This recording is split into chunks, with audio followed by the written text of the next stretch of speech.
Hello to everybody. What's happening, man? Welcome to the channel. If you're a new viewer, I hope you subscribe. Hope you enjoy the content. Please share the channel. Ring the little bell, ding, ding, ding. And this is a story about when I was in Mid-Orange Correctional Facility. This was about a unfortunate situation, a fight that I ended up in that I kind of couldn't avoid. I look at it two ways. I'm going to explain to you what happened. I wrote a short story about it once, but I'm not going to read it, called No Good Deed Goes Unpunished. It's a very long story. I know you guys don't want to hear a long story, so I'll give it to you as briefly as possible. I was in Mid Orange. I had a lot of time served already, over 15 years in prison. I was approaching my second parole board or my third parole board for possible release, and I was settled into this good prison. Mid Orange was out of all the facilities I was in. Mid Orange Correctional Facility was the easiest place really to do time. You know, a lot of old timers, a lot of gangsters there, and it was a good place to do time. Anyway, the kid comes in. This kid comes in. He's about 19 years old. His nickname was Buck because he was from upstate New York. Really, hey, he had no experience doing time. He was in there for killing someone while driving drunk, while driving under the influence. It was his first time arrested. I believe he had 4 years. He was sentenced to 4 years to serve, if I'm correct. It was right around that area. And we allowed Buck to hang out with us, because he didn't have a bad crime, meaning he didn't have a sex crime. He didn't hurt any children. He didn't do anything. But he was a little corny, upstate kid. Loved to play softball and handball and whatever. But he had a real big mouth, and he didn't really understand where he was, and he didn't understand this prison that he was in. That this prison, Mid Orange, even though it was a medium security prison, was one of the few medium security prisons that allowed people with life sentences to be inside of the prison. So this meant that men that had served 20 and 30 years already, 15 years, and they had life sentences, they could come to Mid Orange Correctional Facility. And so there was a lot of serious guys there with some serious time. And this kid thought he was in Disneyland. He used to run around running his mouth all the time, acting like a tough kid. And he really wasn't a tough kid. He wasn't a bad kid, but he wasn't a fighter. You know what I mean? And guys used to come to me all day long in the prison. The Jamaican guys, the Spanish guys, the Russian guy, everyone used to come to me and say, because they knew that Buck hung out with all of us white guys. And they say to me, yo, Fish, if it wasn't for you, we would have broke this kid's jaw already. If it wasn't for you, we would have stabbed this kid already. You better tell this kid to watch his mouth. And I used to tell Buck all the time, yo, listen, man, you better watch the way that you talk to these guys in here because, the truth is, if it wasn't for me, these guys would have got you already. The guys had, I had a lot of time in prison already. I had 15 years in prison, and a lot of the guys knew me, and they, had respect and respect for me. And so they didn't want to beat this young kid up who was running around running his mouth. And I tried to explain this to Buck. Yo, you're going to end up getting hurt, man. And he would respond by going, yo, I don't care. I don't give a shit. Da, da, da, da. I said, all right, it's going to happen one day, man. One of these guys is going to get you. And this went on for a while. One morning we're in the gym. We used to go to the gym every morning and play cards, and me and a group of guys, we play spades in the gym. And so on this morning, I remember who it was. It was me, my man Anthony, this guy Muzzy, real tough guy, and one of the Russians, And we're sitting at the table, the four of us. We're playing spades, and Buck is sitting off to the side because it's a four-person game, and so he's right off to the side. And out of nowhere, he just says, "Hey, Richie's going home tomorrow." As one of the guys, one of the young kids was getting released the following day. He goes, "Richie's going home tomorrow." He says, "Why don't you make him a going away dinner a goodbye dinner. We used to have a big dinner for the guys that were getting released the next day. And he goes, so why don't you cook Richie dinner? And so I said, listen, you hang out with Richie. I said, you cook him dinner. That's all I said. And he says to me, who you talking to? You cook him dinner. I told you to cook him dinner. So what's happening is Buck starts with that freaking mouth of his with me, you know? It's 9 o'clock in the morning. We're sitting there playing cards. There's 4 or 5 guys sitting around me. And he goes, why don't you cook him dinner? I said, you cook him dinner, Buck. You're the one that hangs out with the kid. I said, so you cook him dinner tomorrow. And he goes, fuck you. I said, yo, Buck, I really think the kid is playing with me. I just think he's playing too much. I said, yo, Buck, watch your mouth when you talk to me. Don't talk to me like that. You understand? He's like, yeah, what are you going to do about it? I said, yo, Buck, I'm telling you right now, don't talk to me like that. You understand me? Right? And so he gets up out of his seat. So now when he gets up out of his seat, I have to do the same thing. I can't stay sitting in my chair. So I get up out of the seat as well. And when I get up, he starts coming towards me, and I put myself in a fighting stance. And, I put one leg behind me, pivot my body. I'm a southpaw. I got my fist clenched, just in case. And I create distance. I put my arm out to make sure he's at least an arm's length away from me. He's not paying attention to any of this. He's a 19-year-old kid, who thinks he's a tough kid. At this time, I'm a freaking 40-year-old man, and I don't want to do anything to the kid. I mean, my parole board is 30 days away. I'm going to parole in like 30 days. I don't want to do anything to the kid anyway, but he won't stop running his mouth. He's being stupid. I got all these guys standing around me as well. He's giving me a complex, and everyone fell quiet. So anyway, I got my arm out. I'm in the position. I tell him, listen, Buck, watch your mouth. Don't talk to me like that. I'm letting you know that. Don't speak to me like that. And at that point, he flushes his chest and says to me, what are you going to do about it? And just as he does that, with all my might, I come with a left hook. Bang! And I really, really put a lot of power into it. Like everything I had. And I was a really, really strong guy at the time. I mean, hitting a lot of weights, hitting a heavy bag every day. I was a really powerful guy. And I come across with all my might, and I catch him right in the side of the mouth. And I hit him so hard, 2 things happen.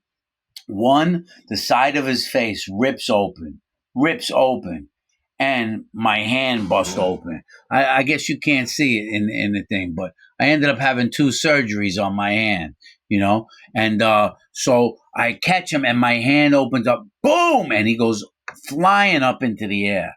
I mean, and lands on the floor. I remember hearing a Jamaican go, "Bumba clot, fishman," and he hits the floor, and he's unconscious. He's knocked out, and I look at my hand because I shake my hand, and when I look at my hand, it's open, wide open. I can see the bone inside of my hand. That's how it opened up. About 1.5 to 2 inches wide, the hand just ripped open. I could see the tendons, see the bone. I said, holy shit, this is bad. So there were no officers in that area. They were all upstairs drinking their morning coffee. And so the Russian grabs unconscious Buck, and they drag him into the slop sink. There's like a bathroom slop sink down there.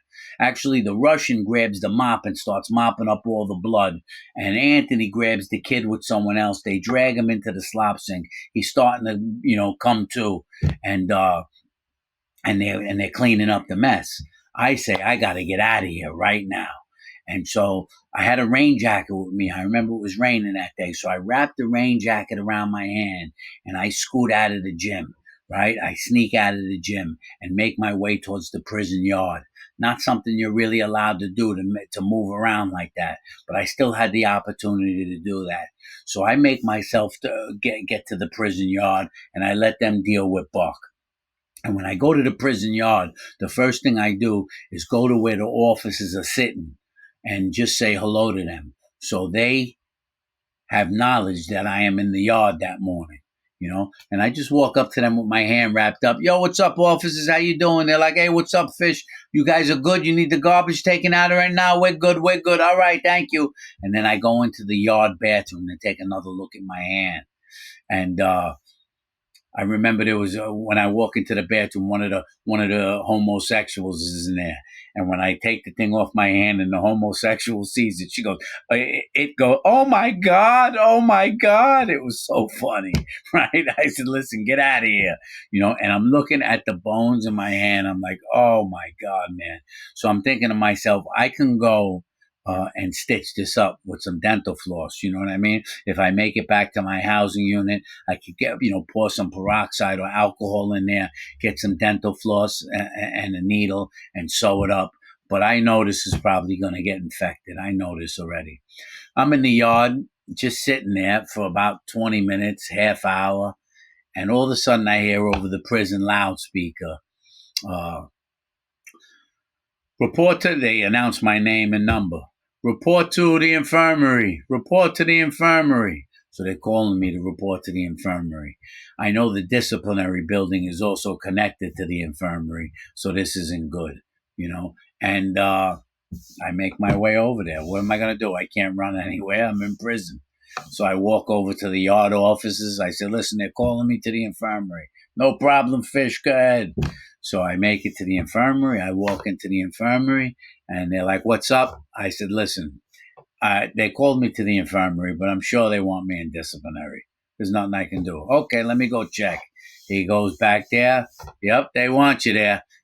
So I go back there right away. They said, listen, put your hands on the wall for a pat frisk. I said, my hand is injured.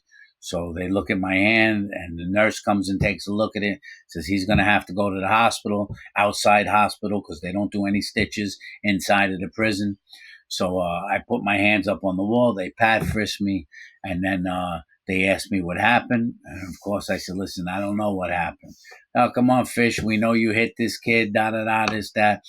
So I do try and do the right thing, and I take the responsibility. And I say, listen, I shouldn't have hit him. My fault. You know what I mean? I says, they caught me on a bad day. He was mouthing off, and I punched the kid. Don't do anything to him.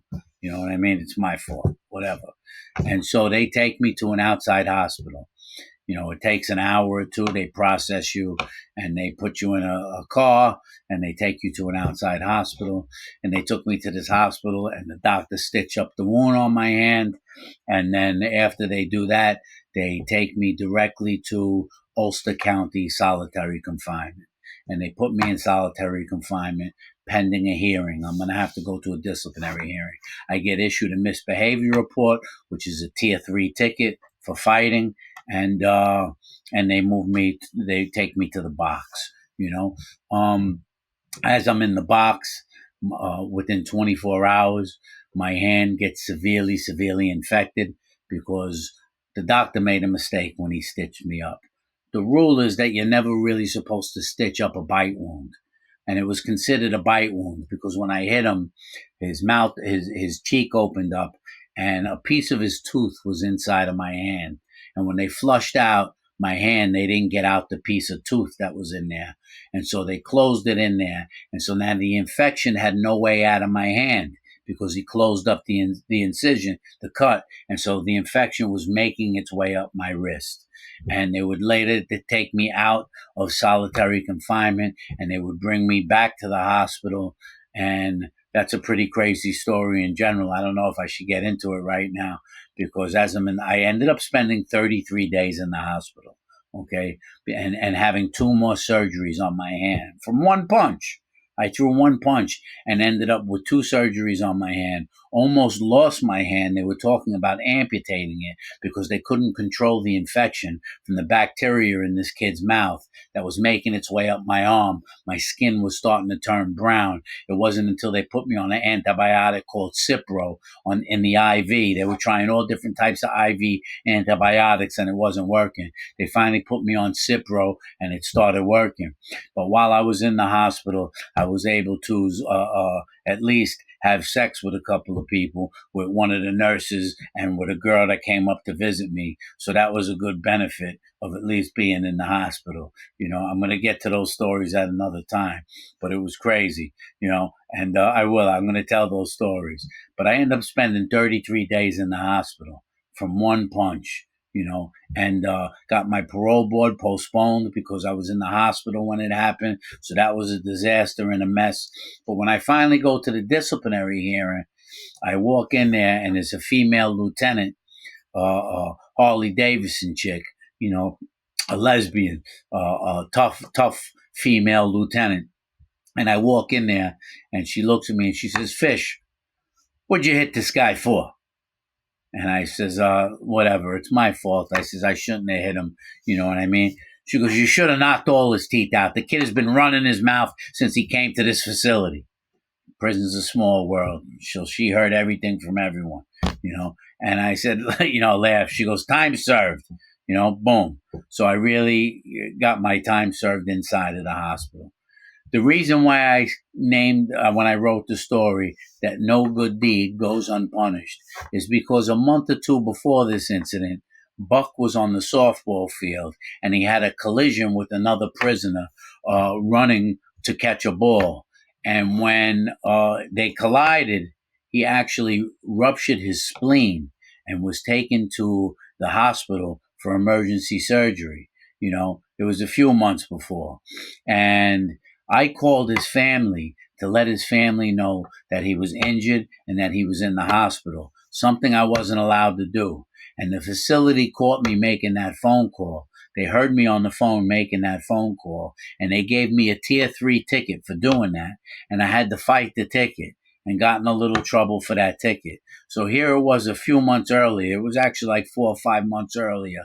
I tried to help this kid and by doing a good deed and looking out for him and looking out for the kid while I'm in prison because everyone wanted to beat him up, and I'm the one that ends up knocking him unconscious. you know it really wasn't a situation that I could walk away from because the kid in the gym that morning kept putting pressure on me. What are you going to do? What are you going to do? What are you going to do? And could I have walked away? I probably should have walked away, but the kid ended up catching a shot. So after all is said and done, they moved me back into Mid-Orange after all of that. And they called me into the office and say, "Listen, we want to bring this kid back into the population as well. Is there going to be a problem if both of you come back into the population?" I said, "Nah, I'm not going to do nothing to the kid. You know what I mean? It's fine." And when I end up seeing Buck again and we come face to face, you know what I mean? And the words out of his mouth were, "Yo, I don't even understand why you hit me." He was that stupid. The kid was that stupid.